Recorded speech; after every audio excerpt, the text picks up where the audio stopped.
In this video, I'm going to show you how to align what you've done in that Trello board, that storyboard of your course, with your learning outcomes. And this is a really important task because we want to make sure that the learning that happens in the course is connected to those learning outcomes, analyze any gaps that there might be in terms of learning outcomes that don't adequately show up in your course, or perhaps some learning that happens that doesn't have a learning outcome that's connected with it. So you need your Trello board, and you also need a syllabus on hand or a digital copy if that's what you have as well. Let's get started. All right, I'm going to show you two approaches for adding learning outcomes to your Trello board, not because I think you should do both. I actually am going to recommend that you do the first one because it's quicker, and I still think it gives you that overview of alignment in your course.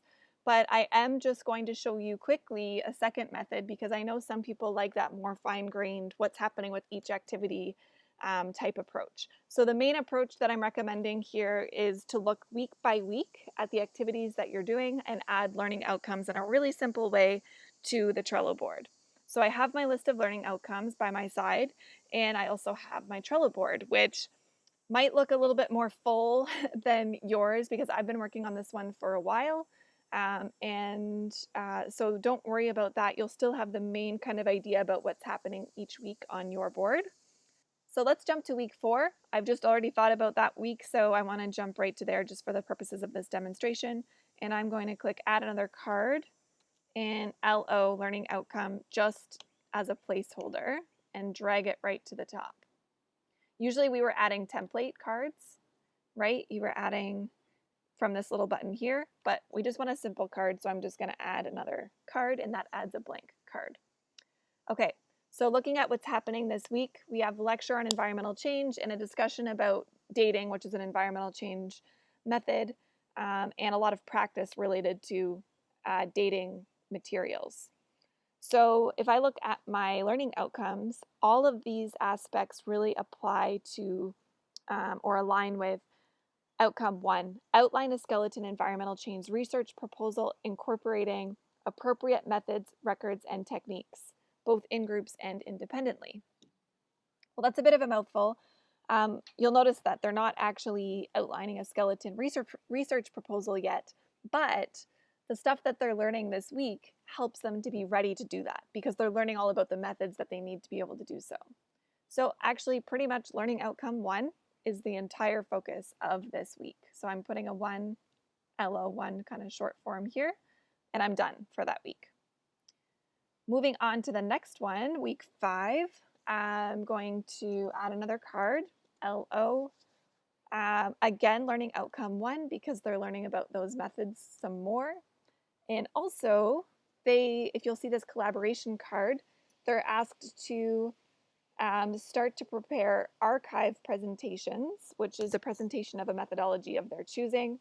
And so that's related to learning outcome 1 as well, because they have to learn the methods, but it's also related to outcome, just looking at my list here, outcome 2. Oh, I started at the bottom and it was right there at the top. Outcome 2, communicate environmental change research to specialists and non-specialist audiences in written and oral forms. So this is practicing oral presentation skills, so I'm going to put learning outcome 2 as well. And I'm just going to drag it to the top so they're all in the same place. So I'm going to keep going that way, adding learning outcomes as I go until I have a learning outcome list at the top for each week. So just give me a moment here and I'm going to finish filling that in.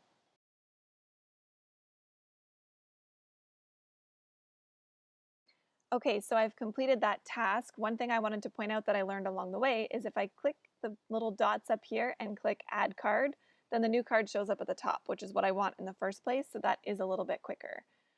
So what you want to do is now have a look at the learning outcomes that are represented in your weeks and make sure all your learning outcomes are represented. So mine are all there. Learning outcome 3 only shows up once, but it is a primary focus of that particular week. So I think I'm okay with that, but it does give me something to think about whether I want to increase that a lot. And you also might look for outcomes that come up every single week and think about whether you can whether you can decrease the amount of attention that you put to that particular outcome. The other thing I'd be thinking about was, were there cards where I thought, this doesn't actually connect with any of my outcomes, and maybe just flagging those because maybe they don't need to be there. So these are the kinds of reflection questions that I'm thinking of, but really the idea is to get you thinking about alignment between your learning outcomes and your weeks. So I think that activity that I just walked you through in terms of aligning learning outcomes at the weekly level is going to be sufficient for most. It's what worked for me.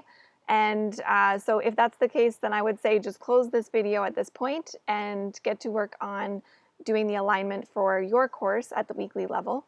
If you end up feeling like you want a little bit more of a fine-grained approach, then you can just watch the next short portion of this video for another alternative. But I think for most people, just aligning at the weekly level will be more than sufficient for the kinds of gap and redundancy analysis that we're looking at in terms of learning outcomes and how they're aligned with the activities and assessments in your course.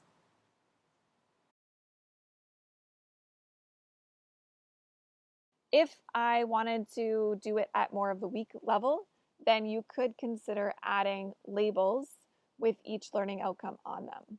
So if I go to labels here, go to edit labels, you'll see that I've added 6 labels for one of each learning outcome in green here, and I could attach them to individual cards. So how I did that is an easy way is just to search for a label, but name your new label. So I just searched for LO7. It's not there, but it offers me the chance to create a new label. And so I'll just click create a new label. I'm going to make it green like the other ones and click to create. And there it is. So looking at my activities for this week, I have this Why Study Environmental Change lecture. And that is really linked to Learning Outcome 4, so I can just go to the little pencil button up here, click Edit Labels and Learning Outcome 4, and save. And you can keep doing that, and you can actually add learning outcomes at the card level. Once again, I don't really think for my course it's necessary for me to go so fine-grained, but if that's how your brain works, you have that option as well.